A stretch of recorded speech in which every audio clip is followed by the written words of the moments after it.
Салам жаштар. Кутман жаш угармандар. Сен акыркы жолу качан Кудай тиленген нерсеңди бергенди кубандың эле?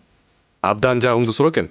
Кудай сыйынума жакында эле жооп берип, аябай кубанып жүрөм. Ал эмне экенин сага эфирден тышкары айтып берейин, э? Сыйынуу деп калдык. Иса Кудайдын уулу болсо да, ал жер үстүндө жашап жүргөндө кайра жалгыз калып Кудай ата менен сүйлөшүүгө убакыт бөлчү экен. Туруктуу тиленүүсү менен Иса бизге күч, сабыр, тынчтык жана багыт Кудайдан келет экенин көрсөткүсү келген. Ал бизге өзү үлгү болду. Жашоонун басымы күчөгөндө, иштер көбөйүп, милдеттер толуп турганда эң биринчи кайда баруу керектигин үйрөттү. Иса үчүн сыйынуу бул жөн эле милдет эмес, жашоонун деми, күчтүн булагы болчу. Биз дагы күнүмдүк жашоодо ушуну сезебиз. Кээде чарчайбыз, мотивация жок болуп калат, маанай түшөт, ойлор чаташат. Убакыт өтүп, ички дүйнөбүз бошоп калгандай болот. Ошондо сыйынуу эмне үчүн зарыл экенин түшүнүктүү болуп калат. Сыйынуу бул күч топтоо, жүрөктү тазалоо, Кудайдын жарыгын кайра кабыл алуу, жашооңду өзгөртүү бул чоң кадамдардан башталбайт. Кээде жөн гана 3 мүнөткө токтоп, Кудайга багыт алуу жетиштүү. Ата, бүгүн мен сага муктажмын. Мага багыт бер, тынчтык бер, ишенимимди бекемде, деп жөнөкөй сөздөр менен кайрылуу бул дагы сыйынуу. Иса бизге Кудай менен болгон мамиле эң негизги күч экенин көрсөттү. Эгер биз күн сайын аз да болсо ага убакыт бөлүп турсак, жашообуз да өзгөрүп башталат. Сыйынуу жөн гана руханий практика эмес, жашоонун маанилүү бир бөлүгү болуп калат. Исанын жашоосунда өзгөчө нерселердин бири анын эртең мененки убактысы болчу. Иса таң атпай, айлана дагы деле караңгы кезде туруп, тынч жерге барып сыйынчу. Бул жөн эле адат эмес, анын күнүнө күч берген башталыш болчу. Эмне үчүн? Анткени Исаны алдыда чоң жоопкерчиликтер, элдер, муктаж адамдар, окутуулар жана кереметтер күтүп турчу. Анын күнү дайыма кыймылдуу, кылчу иштер толуп тура. Кыскача айтканда, оор болчу. Бирок ал аны тынчтык менен баштоону тандачу. Күчтү таң ата электе Кудай атасы менен сүйлөшүүдөн алчу. Биздин жашообуздагы ушуга окшош. Сабактар, жумуш, үй бүлө, социалдык тармактар, кабыл алышыбыз керек болгон маалыматтар, чечимдер, эмоциялар. Эгер адам ойгонгондо дароо телефондун экранын караса, күндү башынан баштап башкалардын үнү, дүйнөнүн жаңылыктары жана басымы толтуруп салат. Иса муну жакшы билген. Ошондуктан ал биринчи кезекте атага кайрылчу. Бул ага тынчтык, багыт, сабыр жана күч берчү. Ал жүрөгүн тынчтыкка бөлүп, жаңы күнгө даярдачу. Жаштар үчүн дагы эртең мененки сыйынуунун пайдасы аябай чоң. Бул сөзсүз түрдө узун болушу керек эмес. Кээде болгону 1 мүнөт жетиштүү. 1 мүнөт убакыт таап, терең дем алып, жүрөгүңдү Кудайга төгүүнүн өзү күндү башкача кылат. Мисалы, ата, бүгүнкү күндү сага тапшырам. Мага акыл бер, тынчтык бер. Жүрөгүмдү коркуудан, шашылыш чечимдерден, тынчсыздануудан бошот. Мен бүгүн баарын сага тапшырам десең болот. Ушундай жөнөкөй сөздөрдүн өзү жүрөктү башкача кылат. Күн баштаардан мурда Кудайга бурулган адам өзүн жоготпойт, эмоцияга берилбейт, кысымга туруштук берип, туура чечимдерди кабыл алууга жакын болот. Иса көп учурда элден алыстап, өзүнө тынч жер издеп, кээде токойлуу жака, кээде деңиз жака кетчү. Ал жалгыздыкты сүйгөндүктөн эмес, Кудай ата менен сүйлөшкөндө эч нерсе алаксытпасын деп издечү.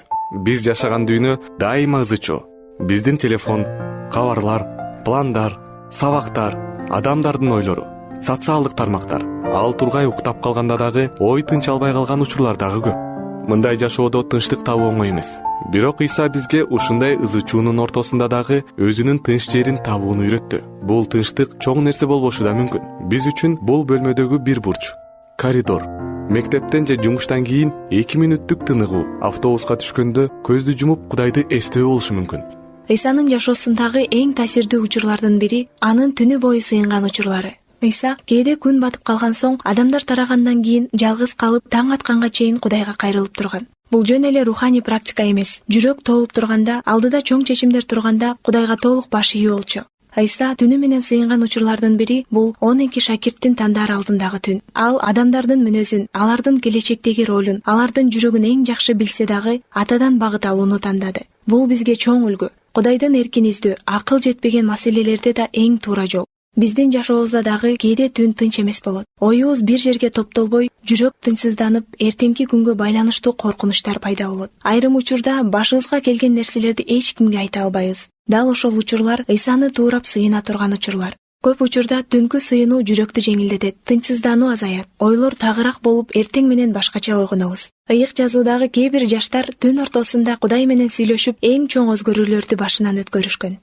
Биздин жашоодо дагы маанилүү чечимдер көп. Университет тандоо, кесип тандоо, мамилелер, достор, жумуш, көчүп кетүү, жар тандоо, кандай адам болуу. Эгер мындай чечимдерди шашып кабыл алсак, кийин өкүнгөн учурларда болуп калышы мүмкүн. Жана ушундай чечимдердин алдында турганыбызда адамдын жүрөгү, эмоциясы, коркуусу көп учурда туура эмес багытка алып барышы мүмкүн. Эгер Исаны карасак, ал мындай учурларда токтоп, атадан акыл алганын көрөбүз. Бул биз үчүн дагы эң коопсуз жол. Анткени Кудай биздин келечегибизди көрөт, биздин жүрөгүбүздү түшүнөт жана биз түшүнбөгөн нерселердин баарын билет. Жашоодо ар бирибиздин башыбыздан оор күндөр, түшүнбөстүктөр, же болбосо жан дүйнөнү каптап алган ойлор болот. Ушундай учурда адамдар качып кетүүнү, телефонго сүңгүп кетүүнү, же эмоцияларга берилүүнү тандайт. Бирок Иса тынчтыкты сыйынуу аркылуу алды. Иса эң оор мезгилдерде жалгыз тоого чыгып Кудай Ата менен сүйлөшүп турчу. Ал ошол жерде күчүн да, багытын да, тынчтыгын да тапты. Демек, тынчтык өзү келбейт. Тынчтык сыйынуудан жаралат. Жашообузда канча маалымат, канча басым, канча кыйынчылык болсо дагы тынчтыкка жол дайыма бир. Кудайдын алдында жүрөгүңдү ачуу. Сыйынуу магия эмес. Ал Кудайга мен жалгыз эмесмин, сен мени мененсиң деп кайрылган жүрөктүн үнү. Ал эми стресс, эмоциялар, орой сөздөр, каршылыктардын баары жүрөктү булгайт. Эгер жүрөк өзгөрбөсө, адамдын ойлору дагы, сөздөрү дагы, чечимдери дагы өзгөрбөйт. Ал эми сыйынуу болсо, ушул ичкерки булганууну тазалайт. Ал биринчи кезекте сенин сыртыңды эмес, ичиңди иретке келтирет. Сыйынган сайын сенин реакцияң өзгөрөт. Мурун ачууң бат келсе, эми сабыр табасың. Мурун корксоң, эми ишеним пайда болот. Мурун жалгыздыкты сезсең, эми Кудайдын сүйүүсүн сезесиң. Бул болсо жүрөктүн өзгөрүшү деп аталат. Өзүңдү өзгөрткүң келсе, адегенде ички дүйнөңдү Кудайга ач. Күн сайын 2-3 мүнөт болсо да тынч отуруп, Кудайга жүрөгүңдөгүн айтып бер.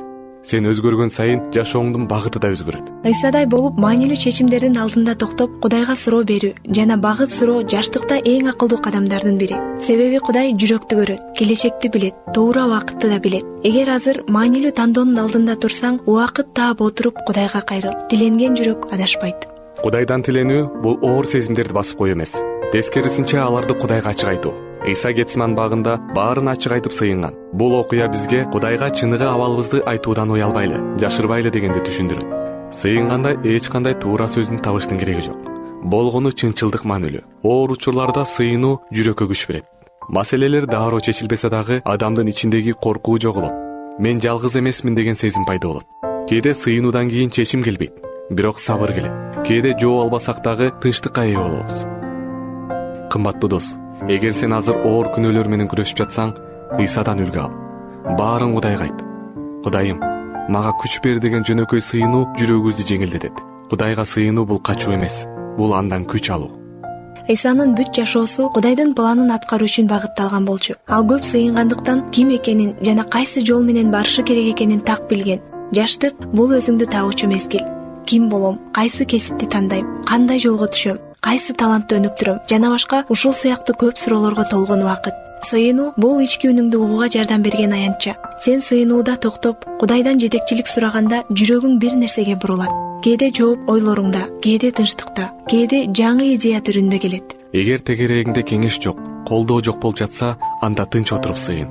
Жол кайдан башталарын Кудай сага көрсөтө алат. Өз ордуңду табуу бул сыйынуудан башталат. Көп жаштар арасында жалгыздык бул эң жашырылган сезимдердин бири. Достор көп, бирок жүрөктү эч ким түшүнбөгөндөй сезилет. Жакындарың менен да баарын бөлүшө албайсың, бирок Кудай сени көрүп турат. Бул жалгыздыкты жеңүүнүн эң туура жолу. Сен сүйлөгөндө Кудай угат. Көз жашыңды көрөт, ал жүрөктү толтурат. Ички боштукту жок кылат. Кээде сыйынуудан кийин өзгөргөн нерсе көрүнбөйт, бирок жүрөктө мен сени мененмин деген Кудайдын үнү угулат. Иса көп нерсени дароо эмес, Кудайдын убакыты боюнча аткарган. Ал кайсы бир ишке шашкан эмес. Ар бир кадам Кудайдын убактысына дал келген. Биз жаштыгыбызда тез жыйынтыкты каалайбыз. Тез ийгилик, тез өсүү, тез жооп, тез өзгөрүү. Эгер бир аз кечиксе эле көңүл түшүп баарын таштагыбыз келет. Ал эми тиленүү чыдамдуулукту тартуулайт. Сен сыйынганда жүрөк шашып жаткан нерселерден алыстайт. Сен эмне үчүн азыр эмес деген суроонун ордуна Кудайым өз убагында ишке ашыр деп айтканды үйрөнөсүң. Кечигүү бул жаза эмес, бул даярдоо. Тиленген адам бул нерсени жакшыраак түшүнөт. Сыйынуу бул динчилердин гана милдети эмес. Бул адамдын ички дүйнөсүн тирилткен жашоо деми. Исаны карасак, ал ар бир кадамын, ар бир чечимин сыйынуу менен баштап, сыйынуу менен бүтүргөн. Ошонун аркасында ал тынчтыкты, күчтү жана жолду таап турган. Биз жаш кезибизде көп нерсеге туш болобуз. Эмоциялар өзгөрөт, байланыштар татаалдашат, келечекке болгон суроолор көбөйөт. айрым учурда өзүбүздү таппай калабыз. Ушундай башаламан дүйнөдө сыйынуу бул тыным алуунун, өзүңдү табуунун жана Кудай менен бекем мамиле куруунун жолу. Сыйынуу сени өзгөртөт. Ал жүрөктү жумшартат, ойду тынчтандырат, коркууну басат, сүйүүнү күчөтөт, туура чечимге жетелейт. Эң маанилүүсү, сыйынуу сени жалгыз калтырбайт. Сен түн ортосунда ыйлап турсаң да, эртең менен стрессти сезсең да, эч ким түшүнбөй жаткандай болсо да, Кудай дайыма угат, көрөт жана жооп берет. Исанын сыйынуу жашоосу бул бизге берилген жол картасы. Анын жашоосу тынчтыкты издөөнү, чечим алдында акылмандык суроону, оор учурларда күч алууну, адамдарды сүйүп алар үчүн тиленүүнү, сабырдуулукту жана өз миссияңды ишке ашырууну үйрөтөт. Эми бул билимди теория катары гана эмес, жашоонун бөлүгү катары колдон. Күнүнө 1 мүнөт, 3 мүнөт, 10 мүнөт, башкача айтканда, убакыт маанилүү эмес. Маанилүүсү жүрөктүн чынчыл ачылышы. Ошентип жаштар, биздин сыйынуу тууралуу уктуруубуз аяктап калды. Кудайга сыйынуу канчалык маанилүү экенин бир аз болсо дагы түшүнүп, жашообузда колдонсок экен деген тилектемин. Кайрадан жаштык уктуруусунда амандашканча бар болгула. Саламатта калгыла.